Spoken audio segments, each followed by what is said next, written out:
शेतकरी मित्रांनो, सध्या उन्हाळा आहे आणि उन्हाळ्यामध्ये जे गोचडं आहेत, गोचडांचा प्रादुर्भाव जे आपल्याला घाम वगैरे येतो, ज्याला ह्युमिडिटी म्हणतो आपण, आर्द्रता, या आर्द्रतेमुळे जे खाली गोचडं जे आहेत गोठ्यामध्ये ते वर येतात जनावरावर आणि जनावरांना जे जनावरांच्या शरीरामध्ये आयरन आहे, लोह आहे, त्याला वेचून घेतात. त्याच्यामुळं आपले जे बैल वगैरे असतील, या बैलांना ॲनिमियासारखे आजार होतात, जे की बब्रेसिससारखे आजार झाल्याच्या नंतर लाल लगेचा आजार झाला म्हणतो आपण गोचडांमुळं.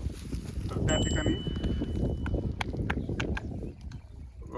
बैलाची डेथही होऊ शकते, इतकं एकदम सिव्हिअर राहता येईल. त्यामुळं जर आपल्या जनावरांना गोचडं वगैरे असतील तर प्रथमदर्शनी तुम्ही गोचडाचं औषध लावा. जर औषधानं फरक पडत नसेल आणि गोचडांचा प्रादुर्भाव जास्त असेल तर तुम्ही अशा पद्धतीनं गोचडाचं जे सबकट आयुर्मॅक्टिन इंजेक्शन येतं, हे जर दिलं तर 1.5 महिने ते 2 महिन्यापर्यंत गोचडं येत नाहीत स्टँडर्ड रेशोनुसार. आडवाकर कॅमेरा, अरे उभा कशाला करायला असं? व्हिडिओ लॉंग घेत असताना कॅमेरामन हनुमंत मोराडे यांचा हात कधी कधी असा खालीवरी होते, जास्त मोठे कॅमेरामन व्हायला बघते ते.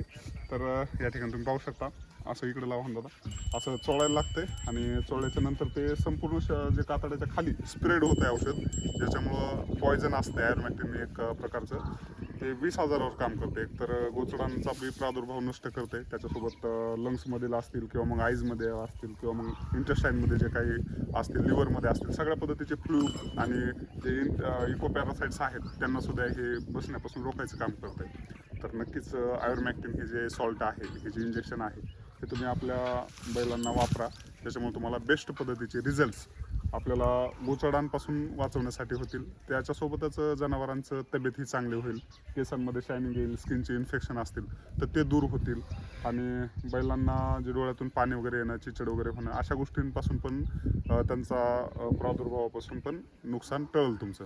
तर हा व्हिडिओ तुम्हाला जर माहितीपूर्ण वाटत असेल तर ज्याच्यापाशी जनावरं आहेत त्याला हा व्हिडिओ शेअर करा. आणि गोचडाचं आयुर्मॅक्टिन हा सॉल्ट वापरत असताना 7 महिन्यापर्यंत प्रेग्नन्सी सेफ आहे, 6 महिन्यापर्यंत 7 महिन्यापर्यंत, परंतु तुम्ही प्रेग्नंटसाठी देऊ नका, एक रिक्वेस्ट राहील. कारण की काही वेळेस ॲबॉर्शन होण्याचे चान्सेस राहतात. म्हणजे 99% तर नाहीच, परंतु 1% जर दिले तर प्रॅक्टिशनर बंधूंवर अशा पद्धतीचा दुष्परिणाम होऊ शकतो. डॉक्टरच्या सल्ल्यानंच या गोष्टी वापरायच्या.